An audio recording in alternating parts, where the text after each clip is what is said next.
Et l'invité ce matin, Benjamin Haddad, député Renaissance de Paris et porte-parole du groupe Renaissance à l'Assemblée nationale. Bonjour Benjamin Haddad.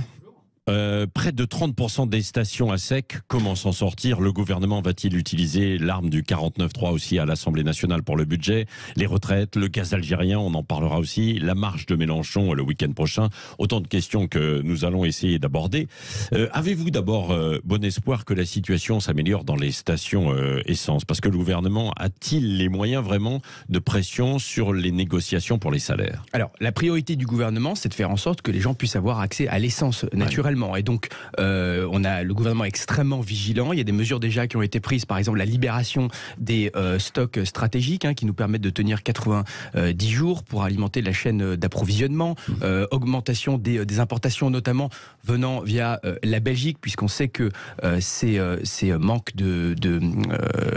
d'essence touchent beaucoup, par exemple, le nord de la France, les Hauts-de-France. Ouais. On a laissé les camions-citernes aussi circuler, donc levé d'un certain nombre d'interdictions de circulation. Voilà. C'est des mesures qui vont être prises. On va rester très vigilants dans les prochains jours, les prochaines semaines, voir la situation. Mais évidemment, le gouvernement... Prochains jours, prochaines semaines, vous dites. Parce que si ça dure des semaines, le pays va s'arrêter. Vous l'avez vu, on reste vigilant. Ouais. Le gouvernement a appelé à l'ouverture des négociations. C'est compréhensible quand on voit les bénéfices massifs qui ont été faits par un certain nombre d'entreprises pour voir qu'il y ait une demande de la part des salariés que la valeur ajoutée soit partagée au sein de l'entreprise. Ça, vous y êtes favorable? Oui, on y est favorable. En revanche, ce qui n'est pas tolérable, c'est la méthode. C'est la méthode de la grève préventive. Qui sanctionne qui? Mais qui sanctionne les gens qui ont envie d'aller travailler. Moi, je suis député de Paris. On a des soignants, des policiers qui parfois font 1 heure de voiture pour pouvoir venir travailler. Mais c'est eux que ça pénalise, c'est pas les grands actionnaires de Total. C'est les habitants qui viennent servir que ça pénalise. Est-ce qu'il devrait y avoir des prioritaires pour prendre de l'essence? Non, mais la priorité, c'est que tout le monde puisse avoir accès. Donc nous, on est favorable à ce que les négociations aient lieu, mais que ces grèves préventives ne sanctionnent pas avant tout les Français qui veulent aller bosser. Est-ce qu'il faudrait pouvoir, dans ce cas, quand c'est bloqué, réquisitionner, comme le propose par exemple Xavier Bertrand? Écoutez, je crois que, encore une fois, on ne s'interdit pas de mesures. Il y a déjà des mesures qui ont été prises. Vous parlez de la libération des stocks stratégiques ou l'augmentation des importations. On appelle à l'ouverture des négociations. On verra dans les prochains jours. Vous avez bon espoir? Alors, c'est ça, que ça se débloque là dans la semaine ou pas? Qu'est-ce qui se dit dans la majorité? Oui, mais on reste... Parce que vous étiez quand même optimiste il y a une dizaine de jours en disant non, mais tout ça va se résoudre assez vite. Et puis on a vu ce qui s'est passé pendant le week-end. On reste mobilisé avec des mesures concrètes pour faire en sorte qu'il y ait approvisionnement pour tous les Français sur tout le territoire. Et on appelle aux négociations. On reste mobilisé et vigilant. Oui, alors, il y a un débat parallèlement à l'Assemblée nationale sur le budget 2023, qui est particulièrement important, parce que c'est un texte qui détermine beaucoup de choses, évidemment, pour l'année. C'est sous la menace du 49.3. Vous n'hésiterez pas à l'utiliser, le 49.3, si c'est nécessaire? Mais regardez la situation dans laquelle on est depuis le début de cette mandature. Nous sommes en majorité relative. Les Français nous disent quoi? Ils disent qu'ils veulent qu'on aille trouver des compromis avec les groupes d'opposition pour chercher des majorités. C'est ce que nous avons fait. C'est ce que nous avons fait sur les textes pouvoir d'achat, 20 milliards d'euros pour le pouvoir d'achat des Français cet été. C'est ce que nous avons fait la semaine dernière sur la réforme de l'assurance chômage. Aujourd'hui, on voit que tous les groupes d'opposition, avant même d'avoir vu le budget, nous disent qu'ils ne vont pas le voter pour faire de la posture politicienne. La gauche ne va pas voter l'augmentation des budgets de l'éducation nationale et la revalorisation des minima sociaux ou la prolongation du bouclier tarifaire. La droite ne va pas voter une augmentation parce que dans l'ensemble, il y a des choses qui ne leur conviennent pas. Des budgets de défense et des budgets de la police. Mais ils n'avaient même pas vu le budget qu'ils étaient déjà en train de s'y opposer. C'est une posture. Donc c'est une posture. Nous prendrons les mesures qui s'imposent pour faire passer le budget. La France a besoin d'un budget, a besoin d'une trajectoire financière. Si les oppositions nous demandent, nous imposent d'utiliser le 49.3, à ce moment-là, nous le ferons. Vous le ferez sans aucun état d'âme. Utiliser le 49.3, ça fait partie des stratégies possibles, quoi. Mais ça fait partie surtout des outils constitutionnels dont dispose le gouvernement pour faire passer des textes. Maintenant, moi je rappelle encore une fois que notre priorité est et a toujours été et sera de faire des compromis, de négocier, de trouver des majorités avec les oppositions républicaines et raisonnables. Ce qui veut dire que là, il va y avoir tentative de compromis assez vite, et puis si ça ne marche pas, boum, vous passez directement au 49.3. Il y a déjà eu pas la motion de censure? il y a déjà eu des dialogues en commission et on avait vu, encore une fois, des compromis tout à fait raisonnables qui ont été faits sur les textes comme l'assurance chômage la semaine dernière. Donc on continuera à avancer, mais la France a besoin d'un budget. Là, on a en plus un budget qui nous remet sur une trajectoire d'assainissement des finances publiques après le quoi qu'il en coûte, qui augmente de façon mais vraiment considérable les budgets de la défense et de la police pour protéger la sécurité des Français, qui revalorise les minima sociaux, qui continue à protéger les Français contre l'inflation et notamment les prix de l'énergie, ce qu'on a fait déjà en 2022, ce qui fait qu'aujourd'hui la France est le pays de l'Union européenne qui a l'inflation la plus faible. Voilà les priorités, c'est pas de la politique politicienne. Mais est-ce que ça ne va pas laisser des traces, quoi qu'il en soit? Parce que on dit ça va être un massacre. Certains dans le camp macroniste disent ça va être un massacre. Qu'est-ce que vous répondez à ça? Moi, je vais vous dire très simplement. Vous êtes porte-parole du groupe Renaissance à l'Assemblée. Je le vois, je l'entends. Les Français attendent de nous qu'on fasse des compromis, qu'on trouve des majorités, qu'on travaille ensemble. Ils attendent un changement de méthode. C'est le résultat de cette élection. On a entendu ce message. Eh bien, si certains ne l'entendent pas et préfèrent être dans le blocage et l'opposition systématique parce qu'on considère qu'un texte budgétaire, il ne faut pas le voter, sinon ce serait une forme de confiance au gouvernement. Moi, je crois que c'est ceux-là qui seront sanctionnés. Oui, c'est ça. Bon, il faut bouger sur les retraites, il faut beaucoup bouger, a dit Édouard Philippe. Alors lui, il propose même de reporter l'âge légal à 65, 66 ou 67 ans. Est-ce que là, il ne provoque pas un petit peu, Édouard Philippe? Bon, vous le savez, c'est pas le projet du président de la République. Le président de la République a parlé de 64, une trajectoire vers 65 ans. On peut avoir des débats, mais ce n'est pas notre projet, ce n'est pas ce que nous ferons. Mais ce qui est important, je pense, c'est d'expliquer le fond de cette réforme. Pourquoi on veut réformer nos retraites? Pourquoi c'est un moment de responsabilité pour l'avenir? On a en France un système de retraite par répartition, par solidarité, qui fonctionne, qui est très généreux, mais qu'il faut réformer et améliorer pour préparer l'avenir. On a une augmentation de l'espérance de vie, on a une population vieillissante. Et bien, si on veut pouvoir continuer à le financer à terme, il faut travailler plus longtemps. Il faut augmenter la durée de travail.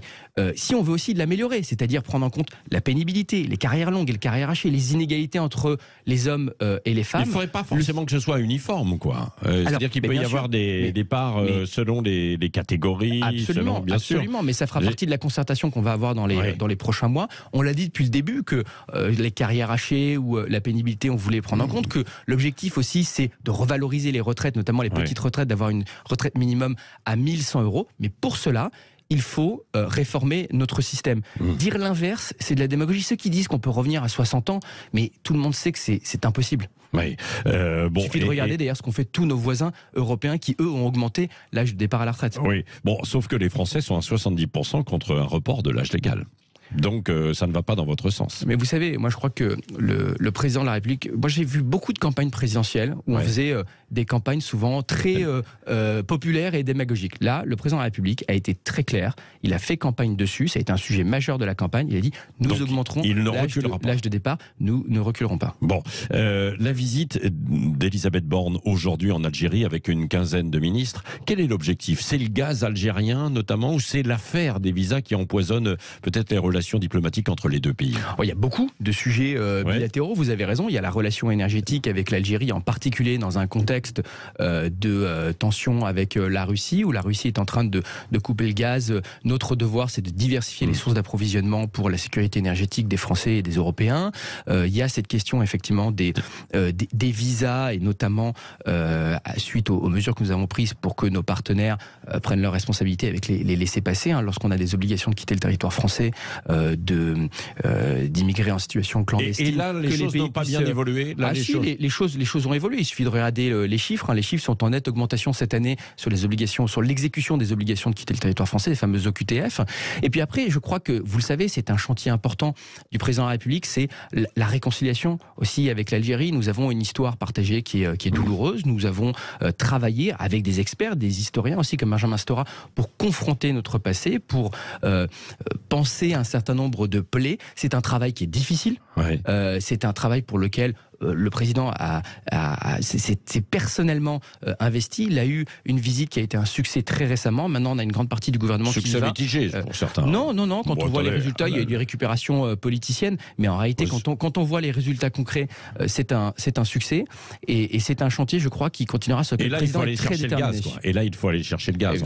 Mais encore une fois, donc, il y a la question énergétique, il y a la question des visas et il y a la question de la réconciliation historique avec ce voisin. Dites-moi, Benjamin Haddad, vous êtes patron du porte-parole du groupe Renaissance à l'Assemblée nationale. Ça viendra peut-être un jour, patron. Adrien Quatennens doit-il revenir à l'Assemblée nationale? Jean-Luc Mélenchon, hier, a déploré une répétition, je cite, de gifles politiques à son égard. Non, mais moi, je trouve que, vous voyez, par exemple, la phrase que vous venez de citer est d'un cynisme et d'une violence, en fait. On ne peut pas minorer ce qui s'est passé. On a ici un député qui a admis, vraiment, je veux le souligner, une gifle, des violences conjugales. Bon. Donc là, on est dans une situation où il ne peut pas normalement siéger à l'Assemblée nationale. Et je voudrais quand même rajouter qu'il y a aussi une dimension judiciaire. C'est à la justice, après, de s'emparer de ce sujet, ce qui est déjà le cas. Et puis en plus, il y a une plainte maintenant qui a été déposée et de suivre. Donc on a un débat, je trouve, aujourd'hui, qui mélange un peu tout. Les violences conjugales, c'est intolérable. C'est intolérable. Et là, il a admis. Et après, on a d'autres cas où on a eu des règlements de compte politiques, je pense notamment à ce qui se passe chez Europe Écologie Les Verts, où on fait fi de toute forme de présomption d'innocence, de toute forme de contradictoire. Mais sur ce cas-là, je crois que notre majorité est extrêmement claire. Vous avez entendu Aurore Berger, la patronne de notre groupe, cette semaine. On ne peut pas tolérer ce genre de comportement. Donc Quatennens n'a pas sa place pour vous à l'Assemblée nationale, même si aujourd'hui il est député, même si aujourd'hui il n'est pas condamné, même si... Voilà. Non, mais je pense aussi que là aussi c'est aussi à la justice vraiment de s'emparer de ce sujet. Oui, mais en attendant, il pourrait être là, non ? Non, je crois qu'on peut pas... Attendez, Éric Dupond-Moretti est sous la menace lui aussi de la justice et il est bien toujours garde des Sceaux.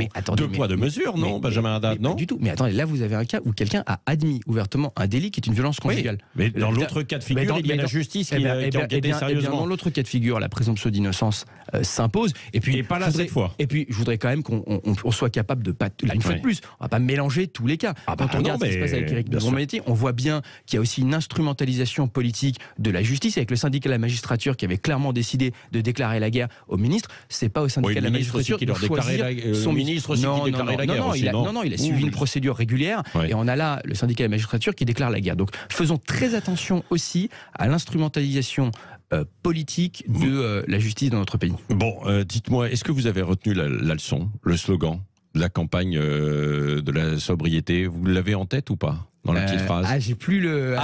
On peut parler des éco-gestes, mais je n'ai plus le slogan en tête. Vous l'avez plus. Ça commence bien.